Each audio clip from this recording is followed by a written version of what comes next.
आज मैं आपको एक ऐसी कहानी बताऊंगी कि आप कहेंगे कि क्या वाकई ही मोहब्बत इतनी गहरी हो सकती है। जिससे शादी हुई वो बिल्कुल नॉर्मल लड़की है और ये शख्स डिसेबल है। ये बस हम पीसीए पे मिले थे, मैं अपने घर छोड़ के आई थी, सीधी बात है। इन्होंने फिर मुझे बताया मैं घर से भाग के आई हूँ और मैंने दारुल मान जाना है, अगर आपको पता है दारुल मान का तो मुझे वहाँ पे ले जाएं। मैंने कहा अगर आप कहें तो मैं आपको अपनी इज्जत बना लूंगा, अगर आपका दिल करेगा तो ठीक है, नहीं दिल करेगा तो आपको 2-3 दिन का और टाइम दे देता हूँ, सोच लें आप। उसने फिर मतलब कि ये स्टैंड लिया कि मतलब कि मैं आपसे शादी कर लूंगी, कोई बात नहीं। काफी मैंने सोच भी जगह मैंने कहा जब इनकी भी कहानी यही है तो मेरी भी एक ही है, तो क्यों ना हम एक दूसरे का सहारा बने। कोई इनकी एक अच्छी आदत, इनकी सभी अच्छी आदतें हैं। सरवर की क्या अच्छी बात? सबसे अच्छी है कि मुझे कमा के खिला रहे हैं, किसी के आगे हाथ नहीं फैलाने दे रहे, खुद हर चीज पूरी करते हैं।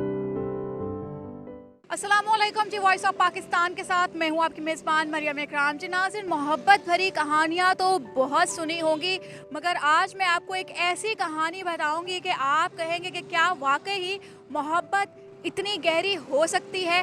जी नाज़रीन, आज मैं एक चिंची रिक्शा के ऊपर बेचने वाले सरवर के पास मौजूद हूँ, जो कि यहाँ पर मास्क, ऐनक, वॉलेट, ग्लव्स वगैरह सेल करते हैं सड़क के किनारे।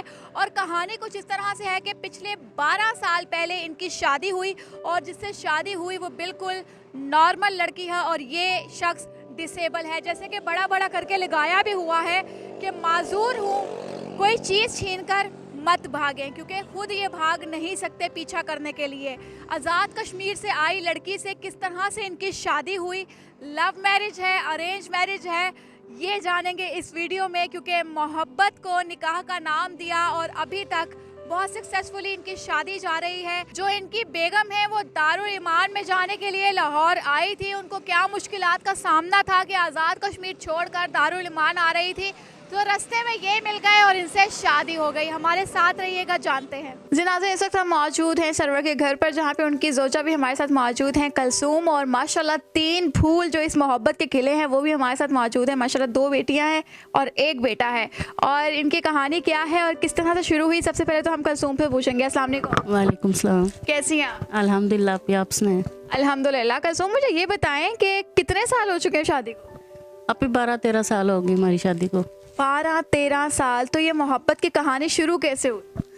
ये बस हम पीसीए पे मिले थे, मैं अपने घर से आई थी, यानी कि घर छोड़ के आई थी, सीधी बात है। छुपाया तो कुछ है नहीं, पीछे भी 2-3 वीडियोस हुई हैं, उनमें भी पता है सबको। ये अपना घर क्यों छोड़कर आए? आपसे कुछ शेयर किया?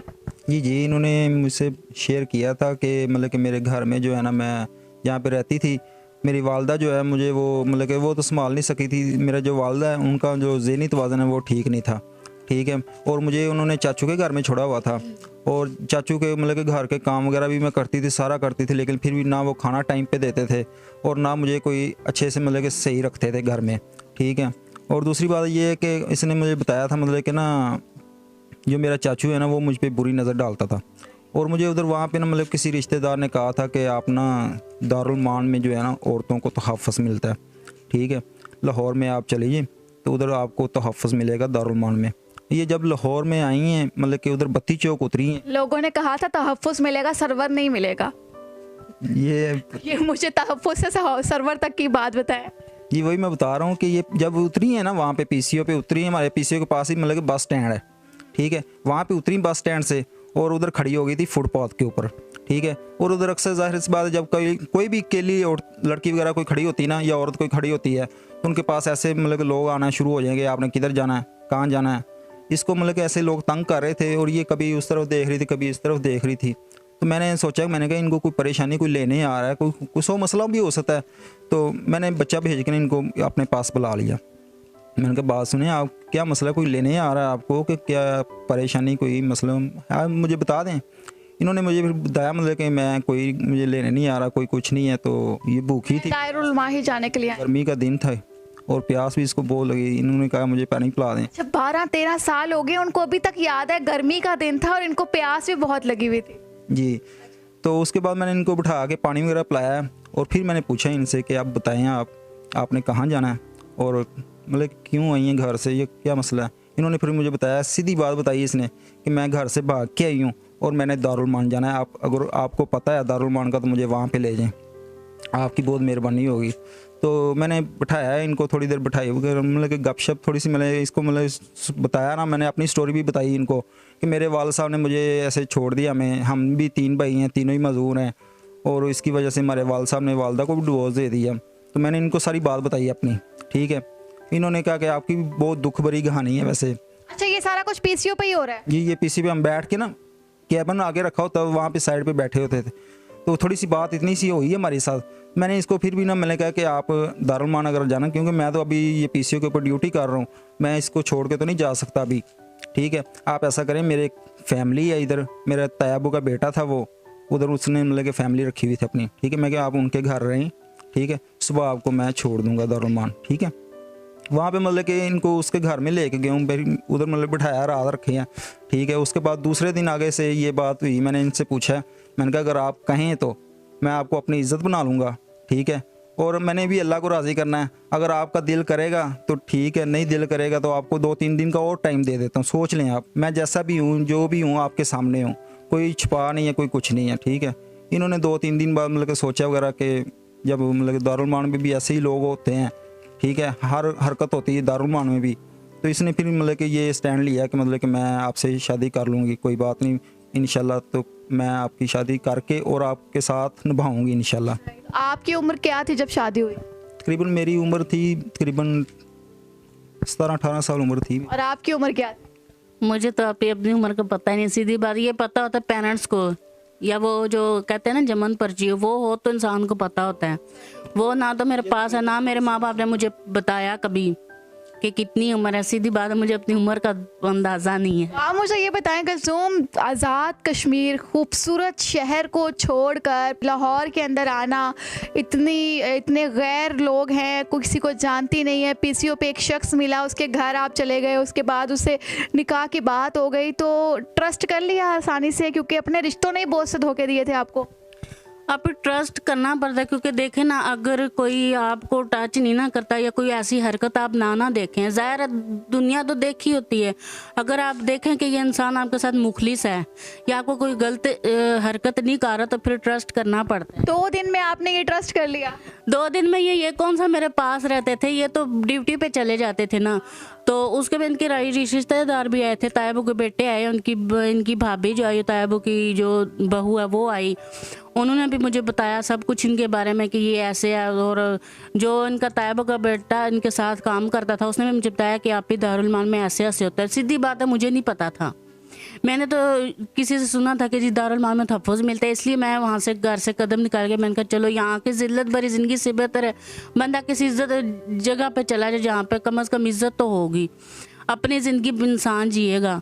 तो फिर काफ़ी मैंने सोच बुझा कर मैंने कहा जब इनकी भी कहानी यही है तो मेरी भी एक ही है, तो क्यों ना हम एक दूसरे का सहारा बने, एक दूसरे। मतलब रिस्क ले लिया आप? हाँ जी, मैंने कहा एक दूसरे का, जब रिस्क इसलिए कि मुझे पता था कि अगर इस हाल में रह के भी ये खुद कमा रहे हैं ना, तो ये मुझे भूखा नहीं मरने देंगे, इज्जत की रोटी खिलाएंगे। कैसा जा रहा है? अल्हम्दुलिल्लाह पे ठीक जा रहा है। तो मुझे ये बताएं कलसूम, घर से माँ बाप को छोड़कर, अपने शहर को छोड़कर एक अनजान शहर में आना और वहाँ के लोगों पर यकीन करना, वो घर से छोड़ते हुए आपने क्या सोचकर वहाँ से निकली थी? आप भी सोचना कि मैंने तो ये सोचा था कि ज़्यादा से ज़्यादा इंसान मर जाएगा और कुछ नहीं होगा, जिल्लत की ज़िंदगी आप ही नहीं, जो वहाँ पे मुझ पे गुजरा ना वो मुझे पता है। कौन सी ऐसी तकलीफ है जिसको याद करके आपकी आंखों में आंसू आता, मतलब क्या है, क्या वो तकलीफ आप पे यही है कि माँ बाप का सर पे हाथ नहीं था। सबसे ज़्यादा तकलीफ़ की बात ये है मेरे लिए, अब्बू का नहीं था, अम्मी थी, लेकिन अम्मी को ना मैं यही कहूँ कि अम्मी की गलती है, इसलिए गलती है कि अगर अम्मी, माँ जो होती है ना माँ, वो अपने बच्चे के लिए सब रिस्क लेती है। अगर अब्बू नहीं ना थे तो अम्मी तो थी ना, उनको ना अपनी औलाद के लिए हर मुकाबला करना चाहिए था। अब्बू क्यों नहीं थे? अब्बू हैं लेकिन उनका ज़हनी तवाज़ुन नहीं काम करता था। हालांकि सगे भाई पर इल्ज़ाम लगाए थे मेरी भाभी ने कि ये दोनों बहन भाई गलत हैं। सगे बहन भाई हो के आप गलत, आप खुद सोचें। फिर वो मेरी माँ तो इतनी थी नहीं, ना कहीं कमाती थी ना कुछ, तो मजबूरन फिर मुझे उससे छोड़ना पड़ा। छोड़े हुए 12-13 साल हो गए, किसी ने कोई राब्ता किया? नहीं, आप भी रब्ता नहीं किया किसी ने। आपने कभी किया? नहीं, मैंने भी नहीं किया। कोशिश भी नहीं की? नहीं, याद नहीं आती? यहाँ सिर्फ अम्मी की आती है, क्योंकि फिर माँ तो माँ होती है ना, अम्मी की आती है और मुझे किसी की नहीं आती, क्योंकि मैं अपने चचा के पास रही हूँ, वहाँ पे जो मेरे साथ करते रहे ऐसे लोगों की याद मैं नहीं रखना चाहती, सीधी बात है। आपके जो शहर में है वो मोबाइल्स हैं?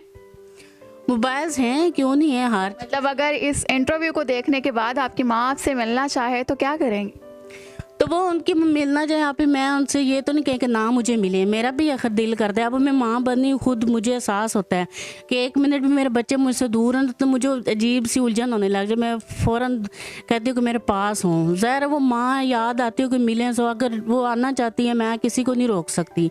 अल्हम्दुलिल्लाह अब आए सो बिस्मिल्लाह, मेरी माँ है, मैं अपने पास रखूँगी, खिदमत करूँगी। मुझे अगर ज़िंदगी में दोबारा मौका मिले तो इससे मेरे लिए खुशी की कोई बात नहीं है। आप मुझे बताएं कोई इनकी एक अच्छी आदत, इनकी सभी अच्छी आदतें हैं। कोई एक जो आप कहें कि हाँ माशाल्लाह बहुत अच्छी है। ये बस बच्चों को प्यार बहुत करती माशाल्लाह। सही हो गया। आप बताएं कि सरवर की क्या अच्छी बात है? सब अच्छी क्वालिटीज़ इंशाल्लाह हैं इनमें, बहुत अच्छी। सबसे अच्छी है कि मुझे कमा के खिला रहे हैं, किसी के आगे हाथ नहीं फैलाने दे रहे, खुद हर चीज़ पूरी करते हैं, मेरे बच्चों के लिए इतनी मेहनत करते हैं। आप मुझे बताएंगे सरवर, लाइक ये आपने चिंगशी रिक्शा रखा हुआ है, इसके ऊपर कितना कमा लेते हैं आप? भाजी अभी इसमें है तो मुश्किल ही है, लेकिन थोड़ा बहुत गुजारा हो जाता है, क्योंकि इसमें ज़्यादा से ज़्यादा 2000-2500 सेल हो जाती है। ठीक है, उसमें देखेंगे 500 या 700 बचेगा। ठीक है, तकरीबन 7000 रुपये इस कमरे का रेंट है। ठीक है, और बत्ती का बिल वगैरह भी आ जाता है 3-4 हज़ार रुपया, और उसमें बहुत मुश्किल होती है। और जिससे मैं माल वगैरह लेता हूँ उसकी भी मैंने रास खा ली हुई है, तकरीबन 1.5-2 लाख रुपये मेरे ऊपर कर्जा भी है। तो ये सबसे ज़्यादा बड़ी मुश्किल जो है ये कर्ज़े की है, तो एक जो है ये कारोबार की होती है। ठीक है, उधर देखें ना कि हम जहाँ पे खड़े होते हैं अक्सर लोग आते हैं, चीज़ें छीन कर भाग जाते हैं। कोई आपने बाकायदा तौर पे लगाया हुआ छीन के मत भागे। जी, और कभी ऐसे भी होता है कि वाल्टन वाले आ जाते हैं कि भाई इधर ना खड़े हो, बड़े बड़े अफसर आ रहे हैं तो आप इधर से साइड पे चले जाओ, कहीं भी चले जाओ। उनको ये तो नहीं ना पता कि ये अगर इधर खड़ा नहीं होगा तो रोज़ी कैसे कमाएगा बच्चों के लिए, और इनकी क्या मुश्किलात हैं उनको तो नहीं पता। लेकिन ये है कि बोर्ड लगाने की वजह यही है कि वो थोड़ा सा प्यार से कह देते हैं। आप मुझे ये बताएंगे माजूरी कब से है, बचपन से या बाद में हुई? जी बाजी, ये हमें 3 भाई हैं और तीनों ही बचपन से हैं, और हमारी माजूरी की वजह से हमारे पापा ने जो है ना हमारी वालदा को भी डिवोर्स दे दी थी कि ये तो बच्चे ही माजूर पैदा कर रही हैं, उनको भी डिवोर्स दे दी थी। और आगे मतलब माँ ने अकेले परवरिश की आप तीनों की? जी, मामा ने बस मतलब कि कुछ देर उन्होंने रखा है हमें अपने पास। ठीक है, और कुछ देर हम अपने तायाबू के पास रहे हैं, यहाँ पे पीसीओ बनाया हुआ था, वो तायाबू ने पीसीओ बनवा के दिया था कि चलो इधर बैठे रहेंगे। अम्मी कहाँ गई थी? अम्मी ने ज़ाहिर सी बात है आगे शादी कर ली, नानी नाना बूढ़े थे। तब आप तीनों को तायाबू को दे दिया और खुद शादी कर ली? नहीं, उन्होंने खुद नहीं की, नानी नाने ने की थी, क्योंकि नानी नाना की उम्र जो है ना बहुत ज़्यादा हो गई थी माशाल्लाह, तो वो फोत होने वाले थे। तो उन्होंने कहा कि मैं पहले ना अपनी बेटी के जो है ना फ़र्ज़ अदा करूं, क्योंकि ये किसी के सहारे पे ना रह जाए। जी नाज़रीन, जैसे कि आप लोगों ने सरवर और कुलसूम की कहानी सुनी, और बहुत दुख भरी कहानी है कि एक माजूर इंसान जो है वो अपने 3 बच्चों की और अपनी बीवी के अच्छे से देखभाल कर रहा है, किस तरह से कमा रहा है वो बहुत मुश्किल होता है। जैसे कि आपने देखा इनका चिंगची रिक्शा है, उसके ऊपर मास्क, ग्लव्स और ये सॉक्स वगैरह बेचने से इतनी कोई कमाई नहीं है, कर्जा भी बहुत ज़्यादा है। और सबसे ज़्यादा दुख की बात यह है कि माजूरी की वजह से सगे बाप ने ही अपने खून को छोड़ दिया, अपनी बीवी को तलाक दे दी कि ये तो माजूर पे माजूर पैदा किए जा रही है, ना कि उनका इलाज करवाया, ना कि उनकी केयर टेक की, ना ही उनकी कोई महीना खर्चा लगाया। और उसके बाद माँ की भी शादी कर दी गई, और 3 भाई जो हैं ताया के पास पले बड़े, और किस तरह से माँ बाप के साए के बगैर पलना, उसके बाद मेहनत करना, किसी के आगे हाथ ना फैलाना, मेरे ख्याल से इंतहाई क्या कहते हैं फ़ख्र वाली बात है। और उनकी बीवी भी जो आज़ाद कश्मीर से लाहौर आई और 2 दिन के अंदर ट्रस्ट करके 12-13 साल की ज़िंदगी बहुत आसानी से और बहुत खुशी से गुजार रही हैं। अपनी कीमती राय से आगाह कीजिएगा कमेंट सेक्शन के अंदर। अभी तक के लिए मुझे दीजिए इजाज़त। अल्लाह हाफ़िज़।